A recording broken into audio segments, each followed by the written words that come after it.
Hello. Hello.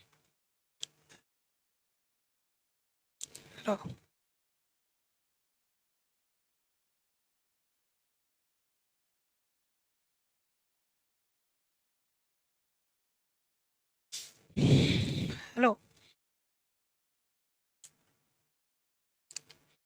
तो चलिए आप लोग जुड़ जाइए आज के लाइव क्लास में। फिर से हम लाइव जो है वो पढ़ाने वाले हैं। तो आज लाइव क्लास में हम पढ़ाएंगे भारत इज माय होम का सेकेंड पार्ट, क्योंकि पहले पार्ट को हम लोगों ने कंप्लीट कर चुके हैं। तो आज सेकेंड पार्ट को जो है वो देखने वाले हैं। तो वीडियो को शेयर कर दें ताकि अन्य छात्र भी जुड़ सके और लाभ उठा सके। तो आज हम इंग्लिश जो है वो समझेंगे लाइन बाय लाइन, और जितने भी वर्ड हमने हाईलाइट किया है अर्थात रेड कलर में है उसके हिंदी मीनिंग को भी जानेंगे।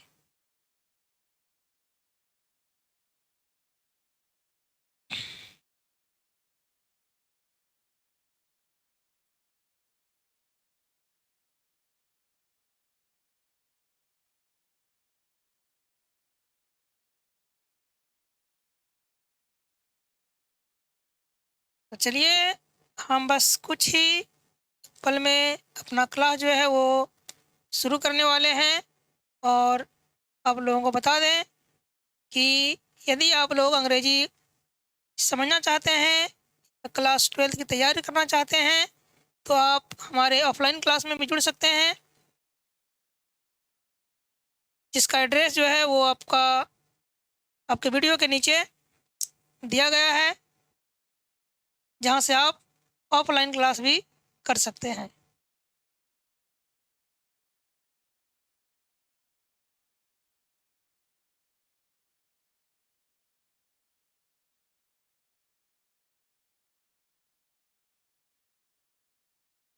तो चलिए हम शुरू करते हैं और सीखते हैं अंग्रेजी के सेंटेंसों को हिंदी में।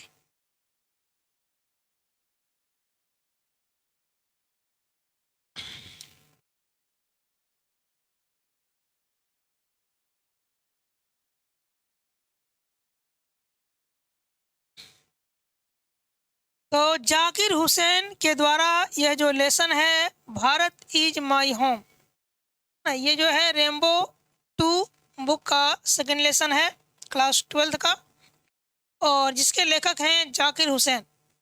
और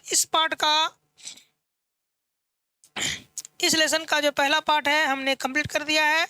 यदि आप लोगों ने नहीं देखा है तो आप यूट्यूब पर जा कर के देख सकते हैं। तो आज हम सेकेंड पार्ट में पैराग्राफ 3 से लेकर जो है वो शुरू करेंगे और समझेंगे।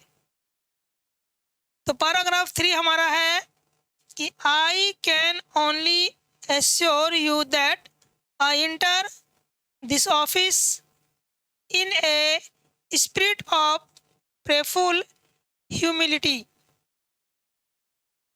ठीक है, यानी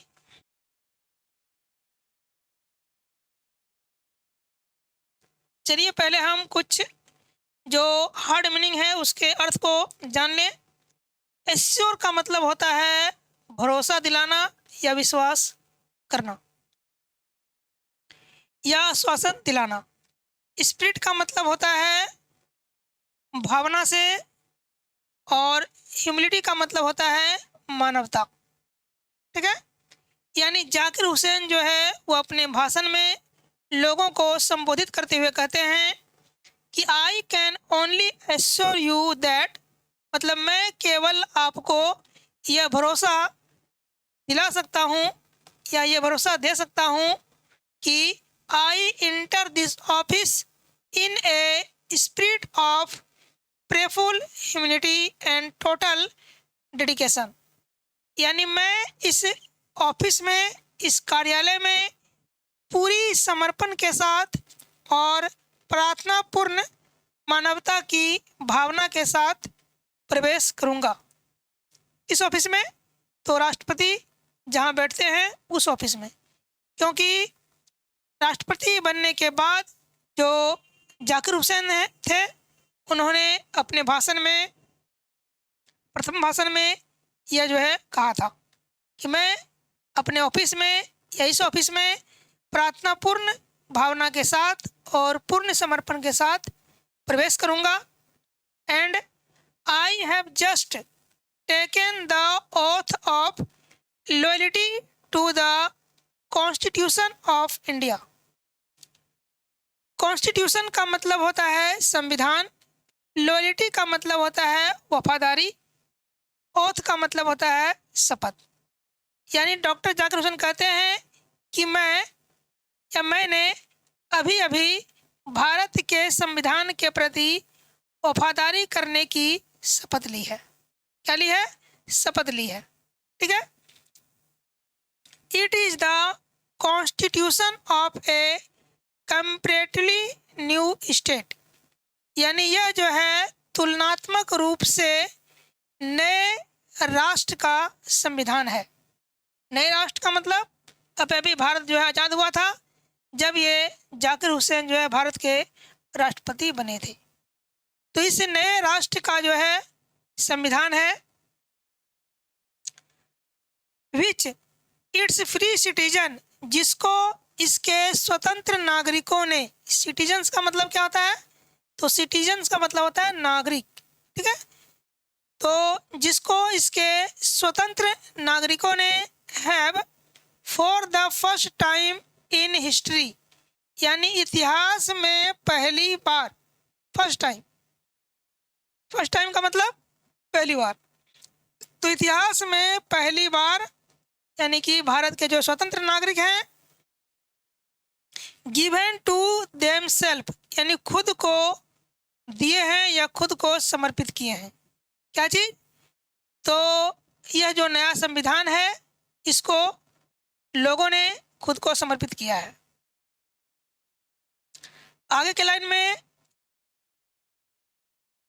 it is the young state of an ancient people who through the long millennia and through cooperation of diverse ethnic elements, यानी यह जो है प्राचीन लोगों का एक युवा राष्ट्र है या एक ऐसा राष्ट्र है, पीपल हु, जिसे लोगों ने लंबी सदियों से, लॉन्ग मिलीनिया, लंबी सदियों से, and through cooperation of diverse ethnic element, और विभिन्न जातीय तत्वों के सहयोग से, है ना, खुद को क्या क्या है? समर्पित किया है।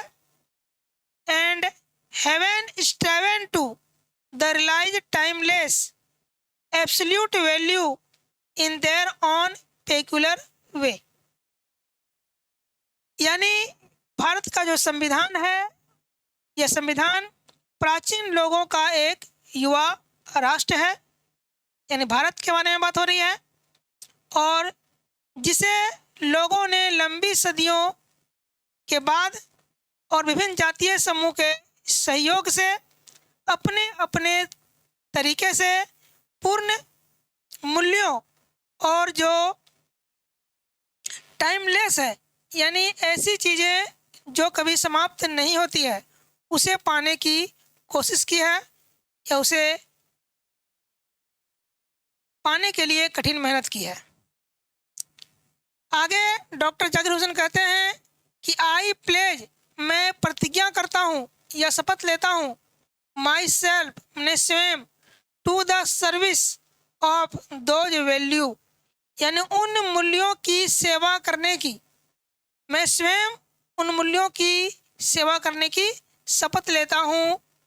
फॉर, क्योंकि though some concrete realization of a value may become inadequate,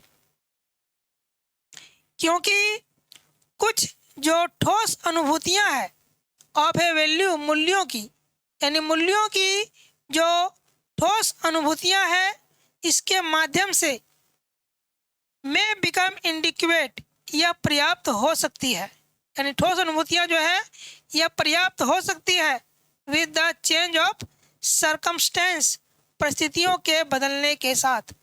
मतलब जैसे जैसे परिस्थिति बदलेगी, परिस्थितियों के साथ जो है हमारी जो अनुभूतियां हैं वो पर्याप्त हो सकती है। The value remains internally valid, the process for newer and fresher realisations. यानी जो मूल्य है वह ताज़ी अनुभूतियां और नए अनुभूतियों के लिए हमेशा जो है वह वैध रहती है, हमेशा जो है वह बरकरार रहती है। आगे के लाइन में जाकिर हुसैन कहते हैं कि the past is not dead. Past का मतलब होता है अतीत। The past is not dead यानी अतीत कभी मरता नहीं है, एंड स्टैटिक और ना ही यह अस्थिर रहता है। It is alive and dynamic, यह जो है जीवित है और यह हमेशा गतिशील रहता है। एंड और is involved in determining the quality of our present and the prospects of our future. यानी हमारे भविष्य की समृद्धि और हमारे वर्तमान की गुणवत्ता को निर्धारित करने में ये शामिल रहता है। कौन? तो पास्ट यानी हमारा जो अतीत है वह हमारे भविष्य और हमारे वर्तमान की जो गुणवत्ता है उसको निर्धारित करने में अपनी भूमिका निभाता है, शामिल रहता है। चलिए नेक्स्ट लाइन देखते हैं, paragraph 4। The process of its constant renewal is ended the process of growth of national culture and national character. Character का मतलब होता है पात्र या चरित्र। इंडेड का मतलब होता है वास्तव में। कांस्टेंट का मतलब होता है लगातार। यानी यह जो है लगातार,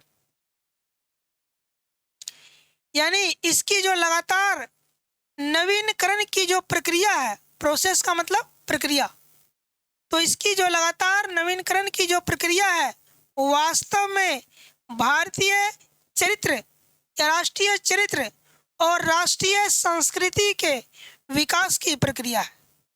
ग्रोथ का मतलब विकास। ठीक है, फिर से बताते हैं कि इसकी जो लगातार नवीनकरण की जो प्रक्रिया है वह वास्तव में राष्ट्रीय चरित्र और राष्ट्रीय संस्कृति के विकास की प्रक्रिया है। प्रोसेस का मतलब प्रक्रिया।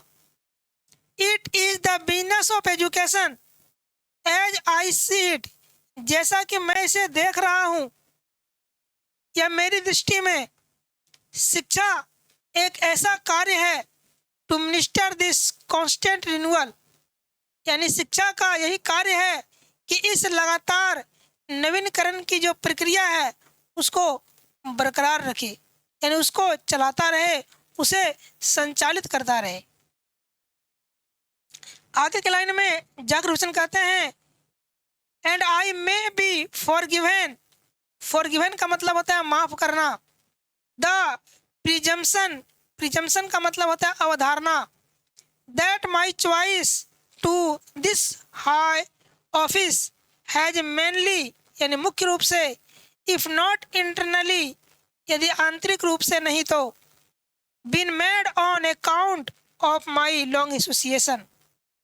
यानी यहाँ पे डॉक्टर जाकिर हुसैन कहते हैं कि मुझे इस अवधारणा के लिए माफ किया जा सकता है कि मेरी जो चॉइस है, यानी मेरा जो चुनाव हुआ है इस कार्यालय के लिए, यानी राष्ट्रपति कार्यालय के लिए, हैज मेनली, मुख्य रूप से, इफ नॉट इंटरनली, यदि पूरी तरह से नहीं तो, यदि पूरी तरह से नहीं तो मुख्य रूप से ही सही, been made on account of my long association with the education of my people, यानी अपने लोगों के शिक्षा के साथ मेरा जो लंबा जुड़ाव रहा, उस जुड़ाव के कारण मेरा जो है वो चुनाव हुआ है। यानी इस ऑफिस के लिए मुझे चुना गया है, मुझे राष्ट्रपति बनाया गया है। तो कहीं ना कहीं मेरा लोगों के साथ, लोगों की शिक्षा के साथ जो लंबे समय तक जो जुड़ाव रहा, उस जुड़ाव के कारण ही ऐसा संभव हुआ है। आगे वे कहते हैं कि आई मेंटेन, मैं मानता हूं कि that education is a prime instrument of national purpose, यानी शिक्षा जो है वो राष्ट्रीय उद्देश्य का प्राथमिक साधन है या मुख्य साधन है। प्राइम का मतलब हो गया मुख्य या प्राथमिक, इंस्ट्रूमेंट का मतलब हो गया साधन। And that quality of education, और शिक्षा की यह जो गुणवत्ता है, is inescapably involved in the quality of the nation, और शिक्षा की यह जो गुणवत्ता है वह अनिवार्य रूप से, इनएस्केपेबली का मतलब हो रहा है अनिवार्य रूप से हमारे राष्ट्र की गुणवत्ता में जो है वो शामिल है। यानी शिक्षा की जो गुणवत्ता है वह निश्चित ही या अनिवार्य रूप से राष्ट्र की गुणवत्ता में क्या है, इन्वॉल्व्ड है, यानी कि शामिल है। ठीक है। तो क्वालिटी का मतलब क्या होता है? क्वालिटी का मतलब होता है गुण। पर्पस का मतलब होता है उद्देश्य। ठीक है। एसोसिएशन का मतलब होता है संघ, और बाकी तो हमने आपको बता ही दिया। तो जितने भी यहाँ पे हार्ड मीनिंग है इसे आप अवश्य नोट कर लें, इसे याद करें ताकि आपको अंग्रेजी समझने में आसानी हो। तो उम्मीद है कि यह जो क्लास है वो आपको पसंद आया होगा। यदि आया हो तो शेयर करें और ऐसे ही वीडियो देखने के लिए हमारे चैनल को सब्सक्राइब करें। तो मिलते हैं नेक्स्ट वीडियो में।